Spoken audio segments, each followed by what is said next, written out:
पिछले 5 महीने से मणिपुर में हिंसा की खबरों ने पूरे देश को झकझोर रखा हुआ है। राज्य में अब तक 180 से भी ज्यादा लोगों की जान जा चुकी है। राज्य के सीएम एन बीरेन्द्र सिंह ने 23 सितंबर को दावा किया था कि अब यहां शांति है, इसलिए इंटरनेट सेवा शुरू कर दी गई है। लेकिन इंटरनेट चालू होते ही वायरल हुए एक फोटो ने राज्य में फिर से हिंसा को भड़का दिया, जिसके बाद राज्य के बड़े हिस्से को अशांत घोषित करते हुए आफ्सपा कानून को लागू कर दिया गया। इसको लेकर विपक्ष भी आरोप लगा रहा है कि प्रधानमंत्री की चिंता में केवल चुनाव है, मणिपुर नहीं, और मोदी मणिपुर नहीं जा रही हैं। लेकिन अब मणिपुर में पानी नाक से ऊपर जा रहा है और हालात इतने खराब बताए जा रहे हैं कि मणिपुर में भीड़ ने सीएम बीरेन्द्र सिंह के परिवार के घर को निशाना बनाने की कोशिश की। हालांकि मणिपुर पुलिस इस खबर का खंडन कर रही है। एक पुलिस अधिकारी ने कहा कि इम्फाल के हिंगांग इलाके में सीएम के परिवार के घर को निशाना बनाने का प्रयास जरूर किया गया था, लेकिन सुरक्षा बलों ने लोगों को घर से लगभग 100 मीटर दूर रोक दिया। बता दें, मणिपुर में 25 सितंबर को उस वक्त नए सिरे से तनाव फैल गया जब जुलाई से लापता 2 छात्रों की तस्वीर सोशल मीडिया पर वायरल हो गए और अगले ही दिन से हिंसक विरोध प्रदर्शन शुरू हो गया। हिंसा से निपटने और हालात पर काबू पाने के लिए केंद्र सरकार ने कश्मीर से एक सीनियर आईपीएस अधिकारी को मणिपुर भेजा है, लेकिन हालात कब तक काबू में आते हैं ये कहना फिलहाल जल्दबाजी होगी। मध्य प्रदेश में इस साल के अंत में विधानसभा चुनाव होने हैं, जिसे लेकर के सियासी सरगर्मी तेज हो गई है। दोनों प्रमुख सियासी दल सत्ता में काबिज बीजेपी और मुख्य विपक्षी दल कांग्रेस यात्राओं के सहारे वोटरों के बीच अपनी पकड़ मजबूत करने में जुटी हुई है। इसे लेकर के प्रदेश में कांग्रेस की जन आक्रोश यात्रा चल रही है, जिसका आज समापन होना है और यात्रा के समापन के मौके पर चुनावी साल में पहली बार राहुल गांधी भी मध्य प्रदेश के शाजापुर पहुंच चुके हैं। इस दौरान राहुल गांधी शाजापुर के पोलाय कला विधानसभा में एक जनसभा को भी संबोधित करेंगे।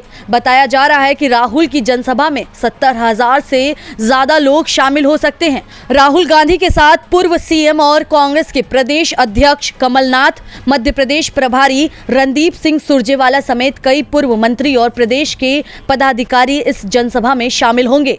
इस सभा के जरिए मध्य प्रदेश विधानसभा चुनाव के लिए प्रचार अभियान का आगाज करेंगे।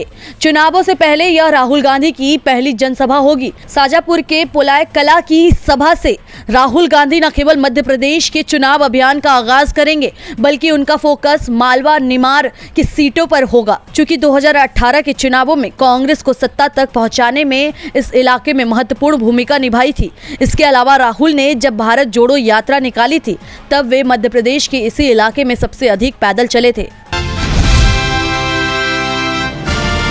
मध्य प्रदेश में बीजेपी उम्मीदवारों के खिलाफ पार्टी कार्यकर्ताओं ने ही बगावत कर दी। सड़क पर बीजेपी के कार्यकर्ता दिखाई दे रहे हैं और उम्मीदवार बदलने की मांग कर रहे हैं। सबसे ज्यादा विरोध मालवा, निवाड़, महाकौशल और विंध्य में दिखाई दे रहा है, तो बुंदेलखंड और मध्य भारत में भी बगावत का असर महसूस किया जा रहा है। नागद खाचरौं सीट पर पार्टी उम्मीदवार के खिलाफ कई नेताओं ने इस्तीफा दे दिए और अब देपालपुर से बीजेपी प्रत्याशी मनोज पटेल के खिलाफ कार्यकर्ता सड़क पर हैं। पटेल को बाहरी उम्मीदवार बताया जा रहा है। सीधी से उम्मीदवार बनाई गई बीजेपी की सांसद रीति पाठक को लेकर तो स्थानीय बीजेपी विधायक केदारनाथ शुक्ला ने ही दावा कर दिया है कि वो रिकॉर्ड वोटों से हारेंगी। बीजेपी उम्मीदवारों के बढ़त के विरोध के बीच 1 अक्टूबर को अमित शाह एक बार फिर भोपाल पहुंच रहे हैं और उनके भोपाल पहुंचने से पहले ये भी साफ हो गया है कि बीजेपी जिन सीटों पर उम्मीदवार घोषित कर चुकी है, उनमें से 1 दर्जन सीटों पर उम्मीदवार बदलने की तैयारी में है। शाह के दौरे को बीजेपी की बगावत से जोड़कर देखा जा रहा है। दावा किया जा रहा है कि शाह पार्टी नेताओं के साथ बैठक में नेताओं की बगावत का फीडबैक लेंगे।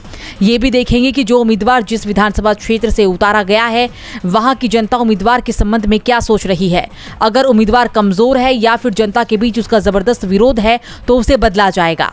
इसके बाद कई उम्मीदवारों को बदलने की तैयारी चल रही है और अब इस खबर का उल्टा असर दिखाई भी दे रहा है। कई उम्मीदवारों ने तो टिकट कटने की संभावना को लेकर प्रचार बंद कर भोपाल और दिल्ली के चक्कर लगाना भी शुरू कर दिया है। 2024 के लोकसभा चुनाव नजदीक है। 6 महीने के अंदर चुनावों का ऐलान हो जाएगा, लेकिन चुनावों से पहले सरकार की ओर से एक देश एक चुनाव का शिफुगा छोड़ा गया था।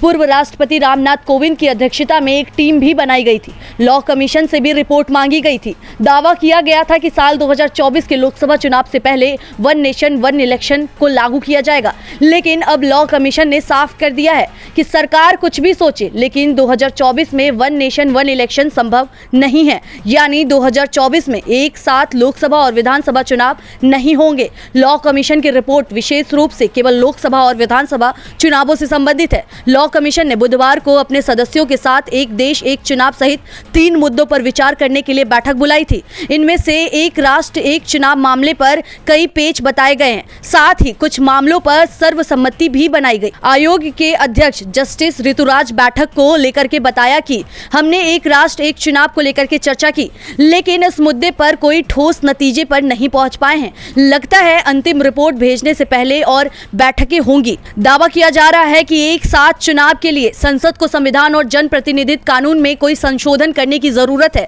इससे ये जरूर साफ हो गया है कि साल 2024 में एक देश एक चुनाव संभव नहीं है। इससे पहले 21वीं विधि आयोग के अध्यक्ष जस्टिस VS चौहान ने भी एक देश एक चुनाव को लेकर के रिपोर्ट तैयार की थी। उस रिपोर्ट में सुझाव दिया गया था कि एक देश एक चुनाव लागू करने से पहले संवैधानिक और व्यवहारिक जमीन तैयार कर ली जाए। कई राजनीतिक दलों से भी इस बारे में बात की गई थी।